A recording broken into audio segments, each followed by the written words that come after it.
Have you ever wondered how to turn an overlap drawer front like this into a dovetailed overlap drawer front like this?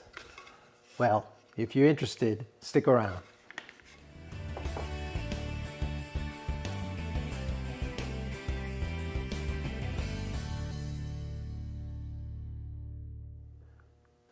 All right, well, let's get into it. This is part 2 of our overlap drawer front episode. And last time we made our overlap drawer front. So this was a little bit more complex than our simple, if we look over here, our simple flush fitting drawer that fits right in the opening. We made and fitted this drawer front to this opening. So it just press fits in just like that. And because the back of the drawer was cut with the same stops, it also presses in the same way. So when we cut our dovetails for the sides, we're going to be ensured of having a beautiful parallel piston fit drawer, which is what we're after. And it's all in the sizing. But now that we've gotten to this point, it's time to cut some dovetails. And that little lip could give some problems. So let's check it out. This is what we left off with last week. We cut our sides to dimension, and I had pre-cut those. And I marked them out with this scribble mark on each side.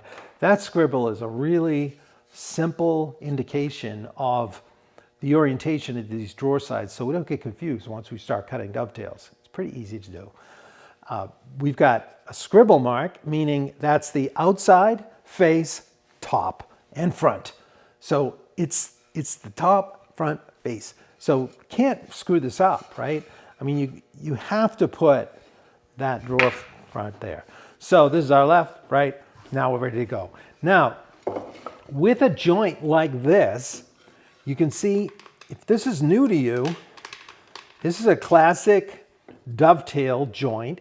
It's really the choice joint for drawer joinery. This area here is called the tail, and the piece that fits and interlocks with it, these guys here are called the pins. So they interlock for a drawer side like that. And what's great about it is it's a mechanical fit, and by itself, it would be actually hold together. Your drawers would stay together with this joint. And when you pull on it, you're pulling against the wedge shape of that interlocking dovetail pin. And it's just a super strong joint. We do add glue, however, and the glue essentially is there just to hold the joint in place, because the mechanical nature of it is enough to resist coming apart. But we're not going to glue it up. I just want to show you how to cut it. Now, there's age-old debate when it comes to dovetails. Which do you cut first? Because when cutting dovetails, you have to choose one, and you cut the initial shape, whether it's the dovetail or the pin, and then you transfer that shape onto the other piece, tracing around what you first cut, and then you cut away the negative space so they fit together. It's that simple. And it just comes down to accurate marking and cutting to get great dovetails. Now, this is called a half-blind dovetail. It's only meaning that when it's together, it's visible from only one side. Okay? Blind from here. See it here. Mm-hmm. Very nice. In the back corner, like this, here's this assembled drawer. You can see the dovetail pins and tails here. And then you also see the ends from the back. So this is called a through dovetail. You see it from both dimensions. All right, so that one, by the way, is easier to cut. The through dovetail is easier, but we always begin with the fronts, and then we cut a groove for the drawer bottom, and then we size the back and cut the back. I just want to show you this joint for the front, though, because this is a little bit challenging when cutting overlap drawer dovetails, because of this nasty little lip here. Okay, that presents some issues when you're used to flush drawers, it's easy because you're referencing right off a nice flat square end to make your marks and make your cuts, and you don't have this in the way. So I want to just show you the method for cutting these. So now the debate goes, tails or pins first. I am going to cut the tails first, and I'll show you why. But I have done them both ways. I prefer the tails because you can cut both drawer sides at one time, okay? You save a little time there, and you're gonna transfer your marks. So I'm gonna actually saw the tails first out of the sides, and then we're gonna transfer the marks to our drawer front and see how it fits, okay? So let's come on in here, and let's see. I'll do this so you can see it better. What we've got to do is mark the depth of the overlap here. Now, if you were here last time, I cut the depth of our offset here exactly the same as the thickness. Like, that's really nice and flush, okay? So that depth is the same as that thickness. So I can mark, I want to mark how thick that material is going in this way, and I already got that edge as a reference for the front of the joint. But I've got to mark how deep that's going to go there. So I can just take a marking gauge like this, and I want to set it up so that it's the same as our drawer side material. I actually have it very slightly overlapping. You can see, I don't know if you can see that point, but it's just overlapping so that when these are cut, the drawer side will set slightly deeper than the pins, and you only have to shave the pin ends rather than taking down the whole side, and it'll fit beautifully. All right, so what we've got to do, we've got this all set up. Now we're going to just mark around our drawer side. Okay, so I'm just scoring this with a marking gauge. I've got my little knife set there to the thickness. And now I'm going to flip it over because we go all around these guys in the front.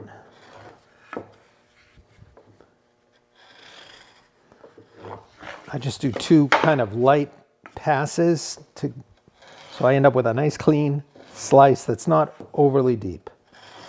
If you go too heavy, you can tear up this pine. If you go too light, you're not going to see it. So two light passes. Okay, that's all set. Now we're going to go around the drawer back. Same thing. This is the full through dovetail, so it gets the full depth of the side. Now we've already got our lip defining how deep this is going to go. So if we were to see, that knife line matches up beautifully right with that edge. I don't know if you can see that, but it just comes in and it's right there. So that's great. But now we want this to set in the exact depth of our drawer side, or the same setting as we have here, right? So that it leaves the pin slightly proud. But if I come up here, I have a little problem. My marking gauge is not fit with this. Now I could cut off the bottom of my marking gauge and you might have an extra round or something, maybe a cheap one, and have it around just for marking out this type of thing. Or you could set up a special situation. Like for me, I'm just gonna hold this. Let's hold this in place with a hold fast. This is just a little bent piece of steel, and it gives a nice bite there. Now, what you can do is come up with a way to transfer this mark. And what I do is just take a little square like this, and this is the knife line I just made. So I would set my knife, my marking knife, into that line, and then bring my square up to it. And see, I'm hitting right there. So if I was to use this square now, I could score a line exactly the same place. So now I'm just going to use this and transfer right over to my workpiece here. Without moving, just go So I'm using this guy. I'm going to flip it over so I lose the balance there just to get that end. Beautiful. So that's the depth there. And then on the other end, same thing. Just hold it. That little leather thing is cool. Where'd you get that, Tom? Our friend, Your hold fast. our friend with the horses, Tom. Oh, okay. He slipped a... That's a really cool little gadget. It is. Figure out where they came from. I don't know, maybe he knows a saddle maker or something that came up with them. Yeah, they're like little mittens for your hold fast. Very cute. Yeah, it's thick leather.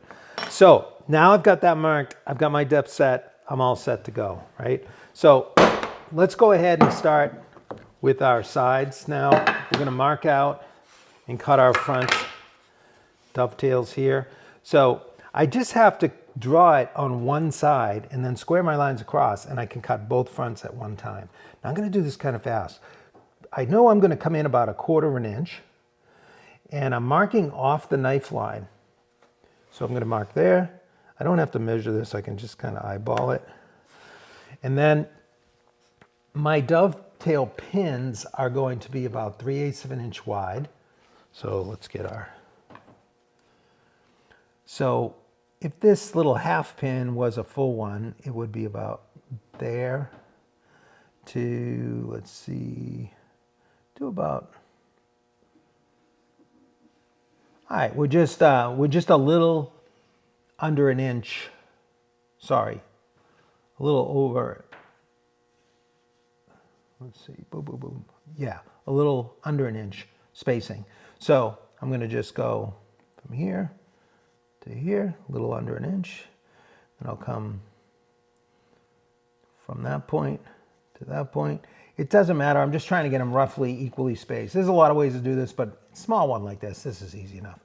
So now I'm going to just mark either side of that center point there. I'm going to mark either side 3/16 to give me my 3/8 pin, and then over here 3/16 and 3/16. Okay, now my tails are going to be formed by the lines flaring this way. So you're looking at it from the other side. Let's let you see it this way. Okay, see how it's flaring? So those lines are going to be flaring, and this area is going to be the pin. Now I'm going to use a little marking gauge. This is a little dovetail gauge that has a 1/5 slope on this side and a 1/8 slope over here.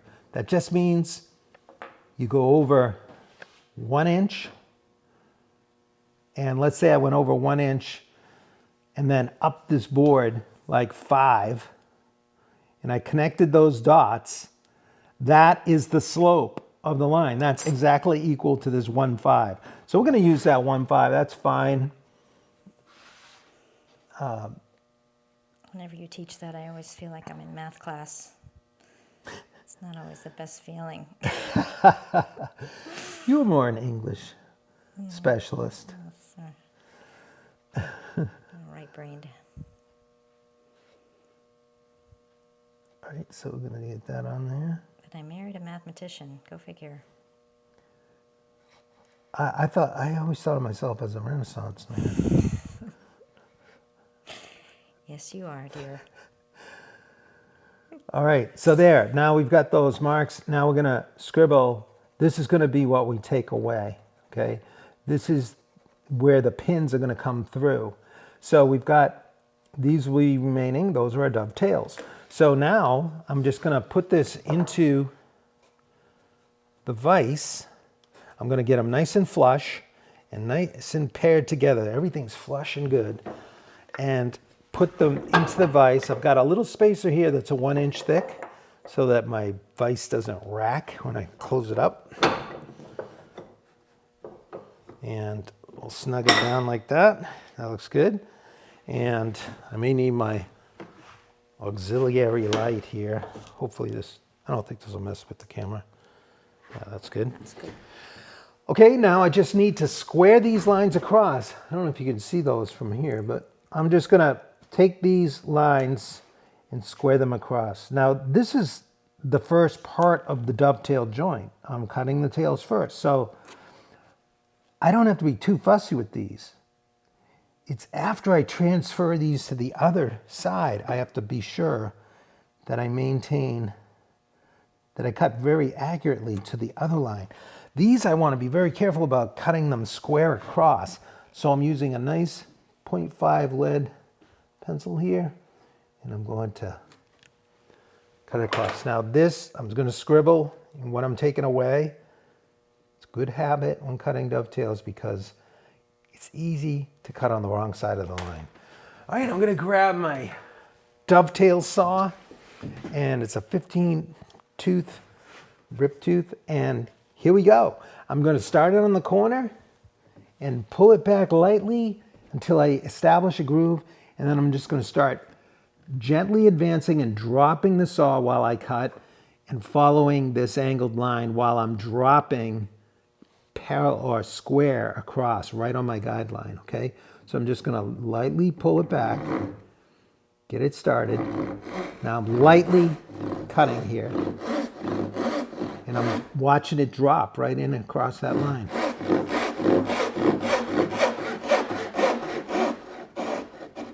Okay, another one. I'm going to keep going that same angle because I'm in the groove already. No pun intended.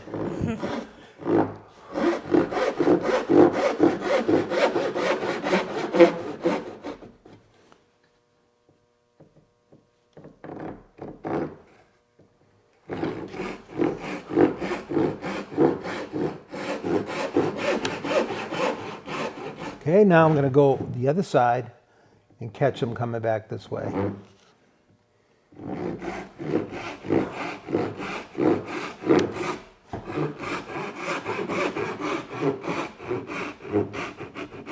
Now, if you've never cut dovetails before, it's probably best not to start with an overlap drawer, as you'll see in a minute, but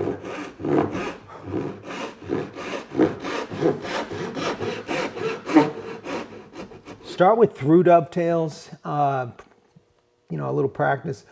But this project that I'm showing you here, I'm cutting this drawer for, is the shaker end table of the drawer. That's a great first dovetail project. You can check out, if you're interested, we have a course on that. All right, so there, while I'm here, I'm gonna go ahead and cut away that waste in the middle.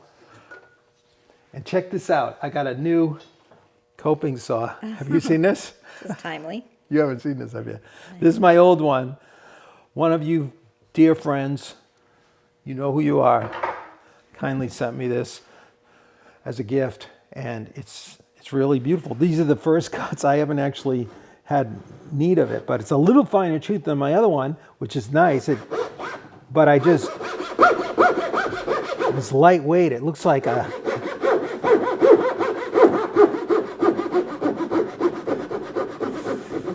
it looks like an aerospace type of instrument, doesn't it? It's big.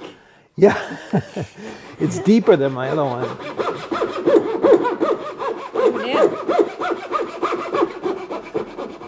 But it turns really sweet, like right, you get it down to the curve and you can make a tight turn and then come back this way.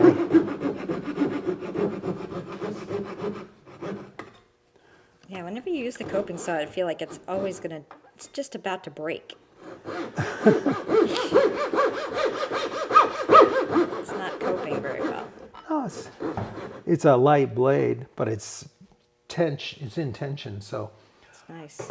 Yeah, that is nice. So now I want to cut the half dovetail on each end. And to do that, I don't use the coping saw. I go back to either a crosscut saw, or you can use the dovetail saw for this, which I just will. It's just a light cut.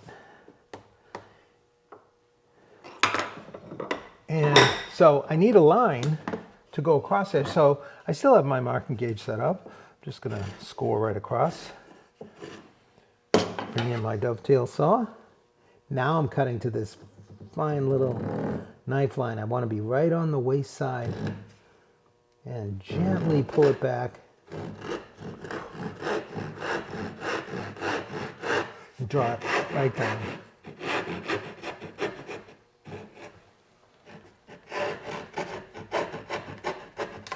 Try not to overcut that.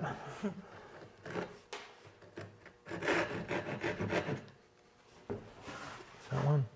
You didn't go deep enough on us. There we are. Okay, now just get out a 1-inch chisel and clean that in there nicely.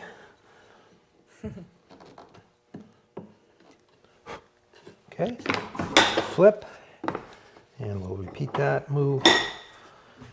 Okay, you want to make sure that when you put them in there, they're good and flush, because we're going to get that across the ends. And I like to square it down too.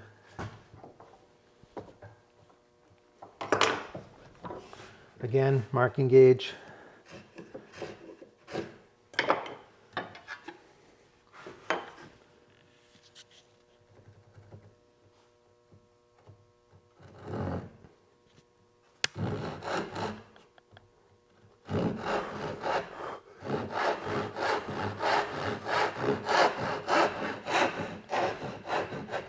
Just a very light touch on this white pine. It's beautiful stock, especially if you're beginning woodworking. It's nice and easy to cut, and with a light touch you can more easily follow the line. All right, so that's pretty nice, except for cleaning out in there.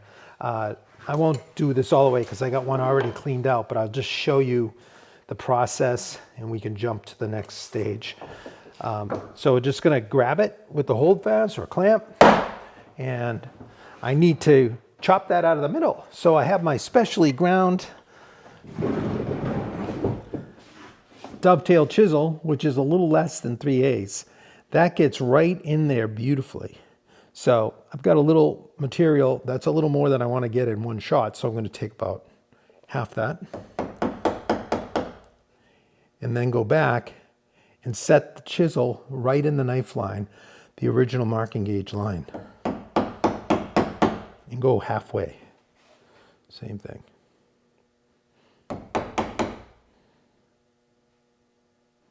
The knife. Okay, halfway. Then I would just continue right on down, right on down. I'm not going to keep going. Once I get that one, I flip them both. And then I hit it. And now we are going to just take a half cut again. And now we're going to set it right into the knife line, coming back. I want to be 90 degrees or slightly undercut this in order to leave no material in the middle there.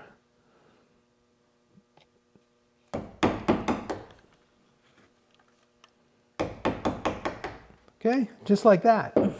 So then once I get that cleaned out, I would do both of them at the same time. If you have a whole chest of drawers, you stack them like a staircase and you get right in the groove. You get really good at dovetail cutting. I know some people watching have probably made that chest of drawers project, which by the end of that, if you hand cut them, you have a really good feel for it. The tool cabinet, those are all Yeah, oh yeah, right. lots of dovetails. And then, so I'm just cleaning into the corner here, you know, getting that really good into the corners, making sure this is cut. And then I'm going to take another chisel and just push it down right where the saw couldn't quite reach, and just get it down into that base, and it gets it nice and crisp. Okay, so if I come on over here, just clean those last fibers out of that corner.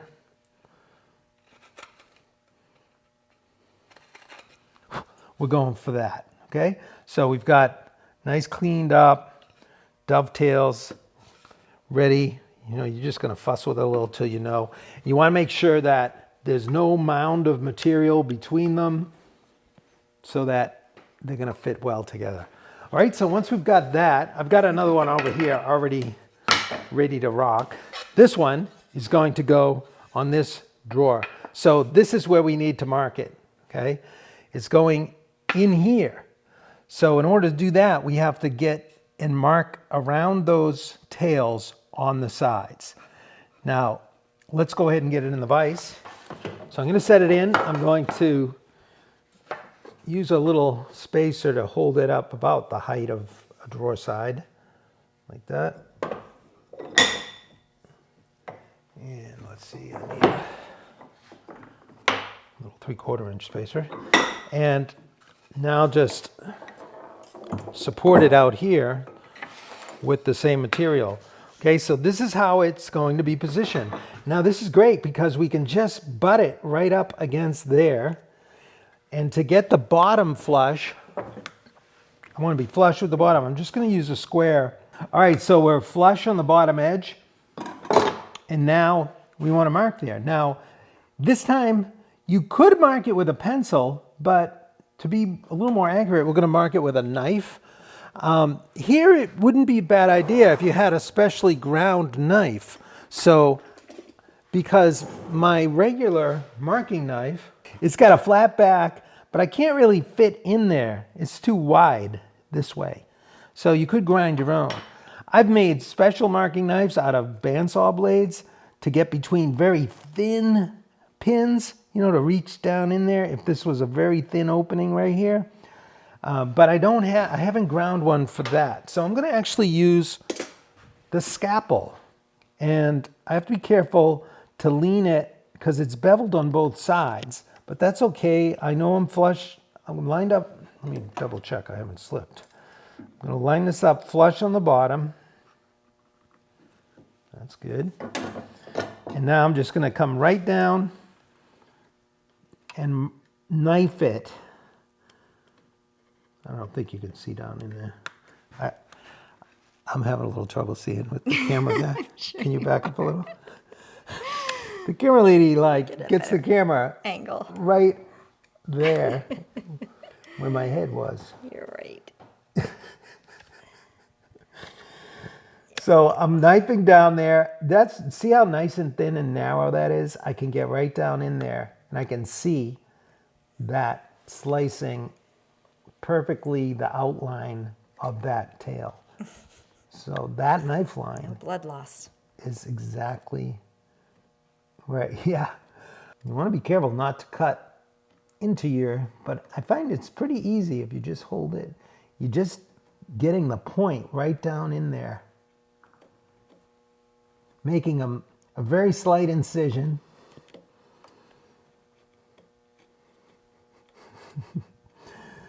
I don't usually call them incisions, but appropriate in this case.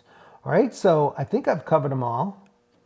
And so once I've got them all, I can now, as I take this away, I have to scribble to remind myself which side is getting removed. So this is getting removed this time.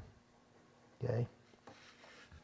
Now I'm going to bring this up a little bit and just carry these lines over.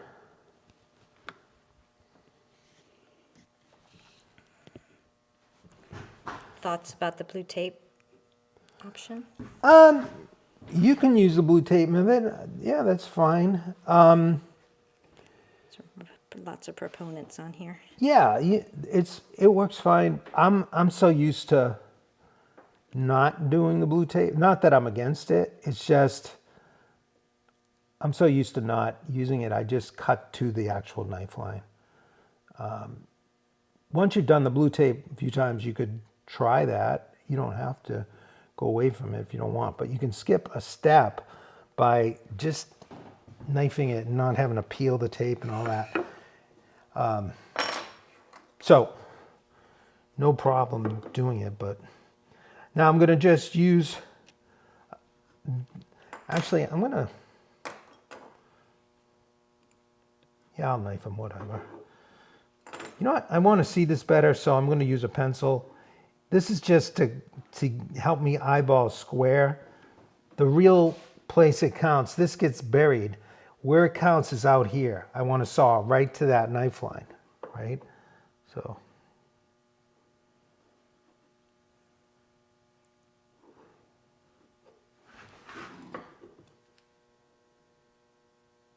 Bring that over.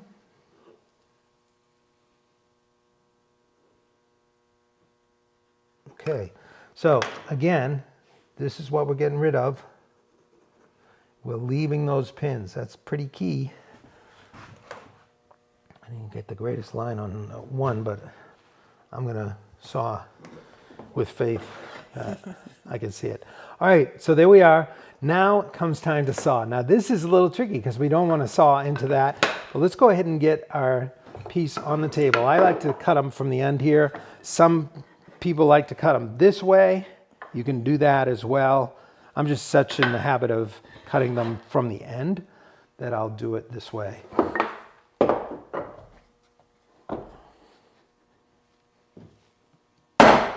You're cutting at kind of a low angle here. This is the big difference. So because of this lip, I don't want to cut into that lip. It's okay if you make a tiny little nick because it gets shaved down later. You're going to shave a little bit as you fit it to the drawer. But one way, I didn't use this last time. I usually try to watch it, but if you just put a piece of tape there, that will give you an eyeball. As soon as you cut the tape, you know you're as far as you want to go, right? So I'm just going to hold it, and I'm going to make longer cuts, and I'm going to overcut that knife line generously. I don't care if the marks of the maker are there, right? So I'm just doing the same thing we did before, except I'm lightly sawing into the cherry. And I'm letting this just touch the knife line. Did I nick the paper? Yeah, just about. Okay, so I'm going to stay in the same direction. You'll be able to see the ones when I come back the other way in a second. Sure. I'm going to just pull this toward me with the saw right so the tooth is just touching the knife line, okay? Now, if you miss more to the waist side, you can always put a chisel right in the knife line later. Okay, just nicking the paper. The tape. Now I'm cutting into the teeth of the grain here, so I'm going nice and light. I don't want to fight it. And I'm staying as square as I can. Now we'll come back the other way. Evan's curious if you ever had a customer that didn't like the overcut. No, that was very common in the 18th century too. Like, I kind of like it, like, because, you're looking inside the chest of drawers from, the late 1700s, and you see the saw marks. There's something kind of connecting about that. You feel like, wow, that's really a slob made this. No, you really, it doesn't, it's negligible really. It's a super strong joint, no matter what. I'm just curious if you've ever thought of making a mini workbench to elevate, I guess, the work. Yeah, only when it's come to carving, Andrew. It's nice to have it higher when you're carving. So a lot of guys have these carving stands. All right, so I nicked it. I went a little deeper on that one, but that's as far as we need to go. So I'm probably going to clean that off later. So I did get a few knocks on there. But I did that only so you guys could see what can go wrong. Oh, humble pie. All right, so once we got that, now that's sawed out, I'm going to get rid of some of that waste quicker by using a Forstner bit at the drill press. So I've got the fence already placed. Make a couple quick.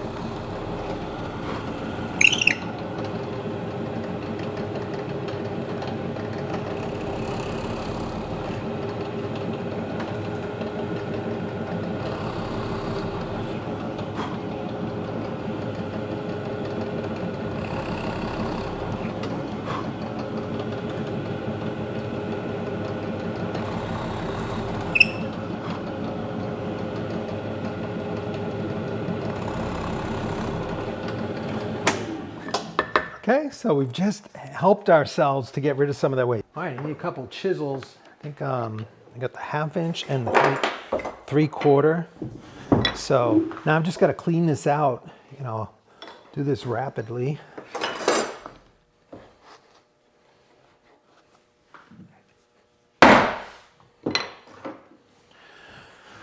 So sometimes I need another clamp on here. This is one of the last times you're going to see this bench because the other bench is you so know, close, home stretches. As far as we're making the, I gotta make the dead men tomorrow with the 3 benches. So David's asking, Tom, have you ever tried the trick where you stop sawing at the line and then put a scraper or a blade into the kerf and tap it with the hammer to finish the cut into the corner? No, Dave, I haven't done that. That's a good trick. You have to show me that. No, I have heard of it, but no, I haven't utilized that. I'm so used to just driving like this as I'm showing you here. I'm just roughing this out right now. I'm trying to get it pretty much close to the lines, but not all the way. Now I'm going to go down the back wall. I'm just going to first stay slightly off the line.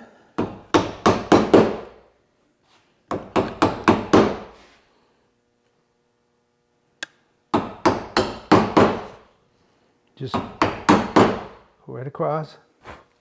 Okay, now I'm going to go into the knife line. Not so smooth. I'm going to drive right in the knife line and hold this 90 or slightly under.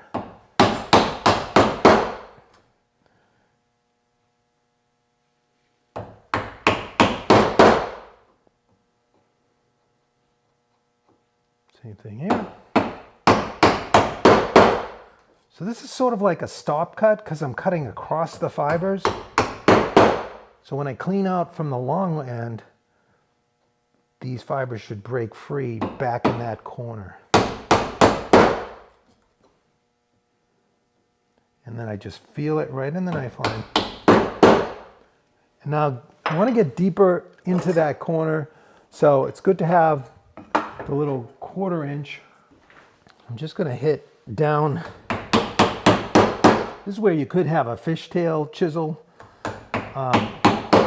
or if you did that technique that, who was that? Was that Dave? Mm-hmm, David. Yeah. If you drive that down successfully. But there we are. We've cleaned into that back wall. Now we can come back from this direction, and the floor is our lip. So we've got a nice guideline there. And this is just about, just a little over 3/4 inch.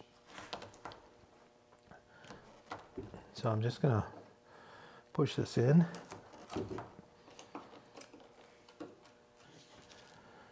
I'll get a smaller chisel to get that out. I can't really turn this much.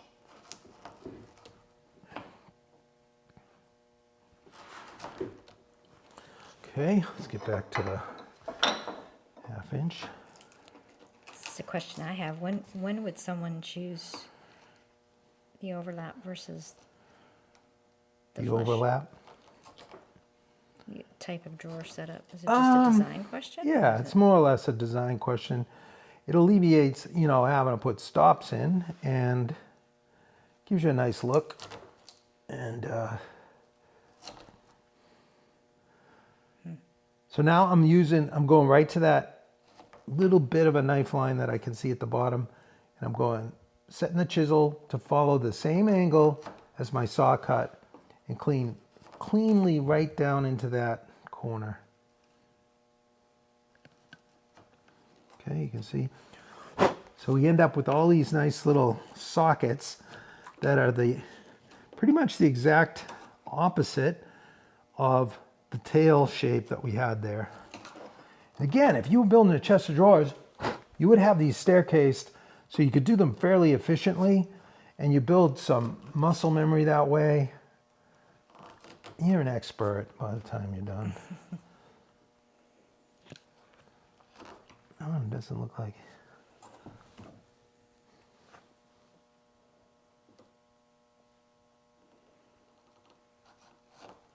I'm always amazed how many people make multiples Multiple. of projects. You know, that Oh, yeah. they go back and do it all again. It's really admirable. Okay, so that's it. If we've cut to the knife lines, our back walls are plumb or slightly undercut. You just check everything and make sure. Use the chisel to check. Slightly.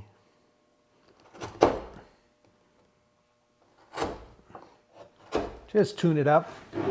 Make sure the floor is not rising. That looks pretty good. Just get any last residue. And here it is. It can only be this one because of the scribble, and that's the face. So I'm going to just put it down like this. We'll set it down and we'll get it started, hopefully. Get it off the bench. Nice little squeak. Good sound. And there you have it. Nice. Nice little overlap right up to the back edge there. Nice and snug. Clean. So if I put a little pressure here, like with a clamp, those pins will slightly protrude, and that's what I'll do. I'll put a little glue on there. Let's put it with the other side that I cut earlier. Larry's asking about repairing the accident on the edge. What? Oh, I'll tell you. Oh, that's going to get removed, Larry, when we fit the drawer. There's hardly any. I barely nicked it, right? So what we're going to do after this point, I'm not going to do this because this is the exact same as the process for making a flush fitting drawer. Once you get to this stage, you're just going to then cut a groove into the bottom edge of your sides, across the front, and along the side after you've flushed up the bottom edge. Once you got that groove in, then you rip the back to the height of the top of the groove, and then you just do a through dovetail in the back corner, which goes much faster. But that's in the other course. If you want to check that out, I think we've got other videos. The other two videos are linked in the description. Yep. Yeah, we got other videos that are on Shop Night Live. Free videos you can check out if you want to see that process. Or you can, when you're building any of these courses, it goes through it as well. But let's see how it fits. I don't have it clamped in there, but imagine if our back was in there, it would slide in and it would fit like that. So we'd have our overlap drawer. Now, when you fit it, after you've glued it up, invariably, can you come up a little? The edge, especially on the bigger drawers, like you can see how it's hitting a little on the bottom and not the top. So you're going to have some variation. Sometimes it's hitting in the middle. And I just go around with a shoulder plane, like back at the bench. You know, you would take a few skims off here, off the bottom, and a few more there.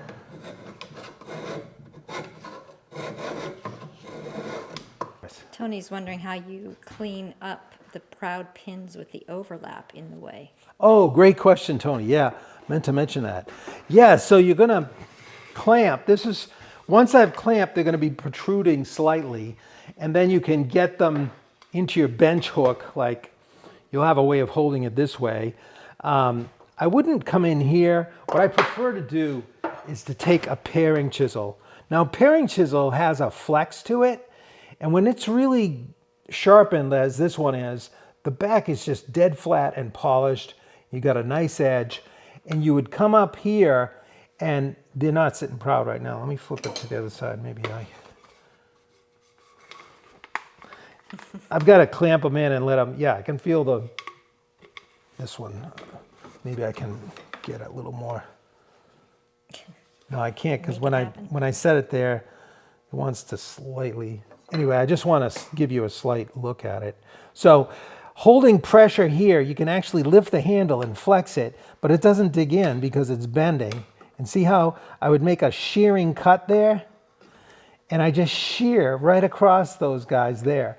And then you can finish up with a light card scraping on the side, and you can go into that edge. I have gone across them here, but I'd rather not because I don't want to cut across the grain of the pine. I'm much more in favor of the sweeping motion with the paring chisel, okay?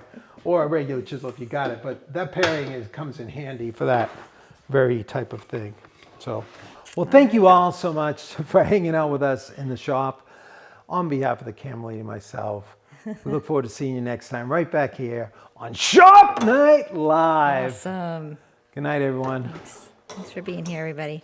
It was so fun. Have a great week.